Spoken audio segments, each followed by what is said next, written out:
warisan yang Ustadz ceritakan tadi.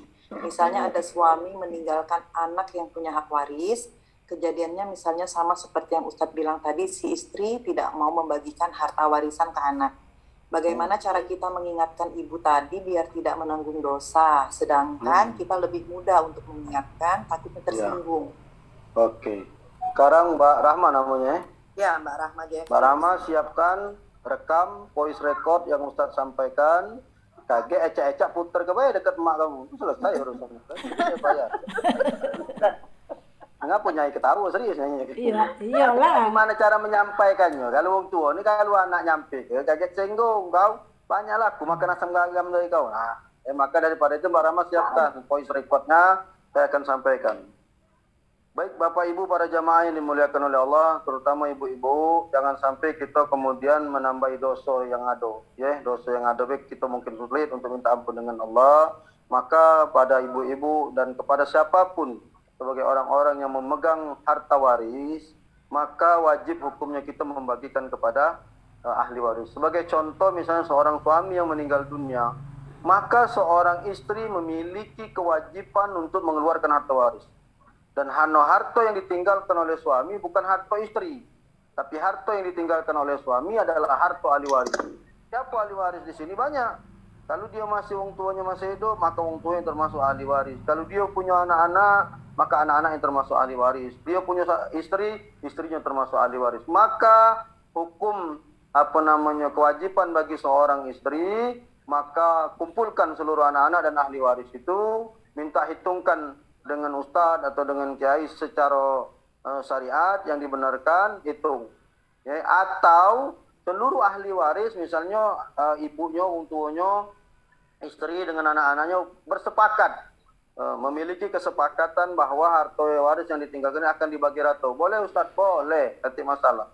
Tetapi hukum dasar dari waris itu adalah kesepakatan. Tapi kalau tidak ketemu kesepakatan, maka ambillah langkah membagi waris itu secara agama. Itu yang cara yang baik. Di situ ada nilai ya nanti 1/6, 1/8, seper. Maka seorang ibu jangan sekali-kali berkata ketika suaminya meninggal, nah apa kau? Ini harta laki aku. Kalau kau nak harta, nunggu harta laki kau. Berdosa itu bu. Yang kedua, kalau anak-anak ibu ini ada yang susah, yang dia memang membutuhkan duit tersebut, maka di situ ibu sudah berdosa. Ngapa ibu zalim menahan hak mereka? Tidak ibu keluarkan. Karena harta hak waris itu punya ahli waris. Jadi ketika tidak kita keluarkan, maka dia akan menanggung selama itu akan menanggung dosa ketika ahli waris itu tidak ikhlas hartanya ditahan. Nah, Mbak Rahma putarkanlah ceramah Ustadz ini dengan wong tuanya, ya. Tapi yang di ujung dia pangkal tadi didetak kayak ketahuan, kau minta nyuruh Ustadz, ya. Tidak putar ke dekat wong tuanya. Namanya Baike. Iya, silakan. Baike. Assalamualaikum Pak Ustadz. Waalaikumsalam. Pak Ustadz, ini nak tanya. Tempoh hari waktu kami masih kecil-kecil, ada wong tua kita memberikan rumah untuk anaknya sekolah yang berada di Palembang. Maksudnya memberikan rumah tuh biar untuk anak-anak itu sekolah di Palembang, jadi tidak nyewa. Tidak ngekos, tidak kontrak. Tapi rumah itu berhubung ada ayu yang paling tua yang sudah berkeluarga, ditempatilah sama-sama. Nah, di lain waktu oleh lakinya rumah ini dijual, di atas kenyo namun dia Pak Ustadz. Akhirnya yang jualnya siapa? Yang jualnya siapa rumah itu? Dijualnya dengan orang lain. Dia beli. Dia bisa jualnya rumah itu tadi atas nama siapa dibuat? Atas nama dibuat oleh wong tua kami dulu atas nama Ayuku, tapi untuk sama-sama, untuk anaknya sama-sama. Memang dibuat atas nama Ayu. Iyo, tapi akadnya bukan untuk Ayu, cuman untuk namanya baik dan rumah itu milik bersama, masih punya harta wong tua maksudnya. Iya, karena wong tua waktu itu ada di dusun. Iya. Terus? Itu urusan. Nah, oleh lakinya rumah itu dia jual. Ya Pak Ustadz. Dijual diberikannya rumah lain. Ayu masih hidup. Tapi waktu itu iya, tapi Ayu itu tidak ngomong kalau gawe lakinya cak itu. Ya kami sebagai adik-adik kan tidak tahu Pak Ustadz. Sekolah baik. Terus itu rupanya lah dijual ke nyo itu tanpa sepengetahuan kami juga sertifikatnya dibuat nama dia. Sekarang ayu kami lah meninggal. Rumah itu dihak oleh anaknya. Pak Ustadz. Oke. Yang pertama, temui dulu kakak. Ini kalau diangkat ke hukum, nah disitulah memang lemahnya gitu. Makanya hati-hati gitu. Kalau perkara hukum tetap berbicara atas nama siapa rumah itu tetap punya dia kan. Sampai kemana dah acak kita nuntutnya. Nah tinggal kita sampaikan. Allahumma arinal haqqa haqqan wa arinal batila batila ya warzuqna tinaba wa arinal batila batila warzuqna tinaba ya.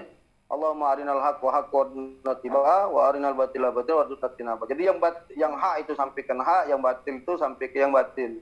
Jadi tugas keluarga yang pertama sampaikan bahwa rumah ini punya almarhum wong tua yang dulu dibuat sama Ayu karena Ayu yang paling tua. Dan tidak ada akad bahwa rumah ini diberikan. Maka kami beritahukan Kak bahwa rumah ini berstatus sebagai rumah waris, rumah yang kamu jual ke ini. Maka berapa nilai harga jual rumah itu, maka itu termasuk di dalam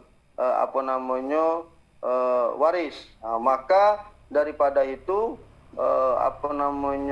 kami sekarang karena orang tua sudah meninggal dunia, ini Ayu meninggal dulu apa orang tua dulu meninggal?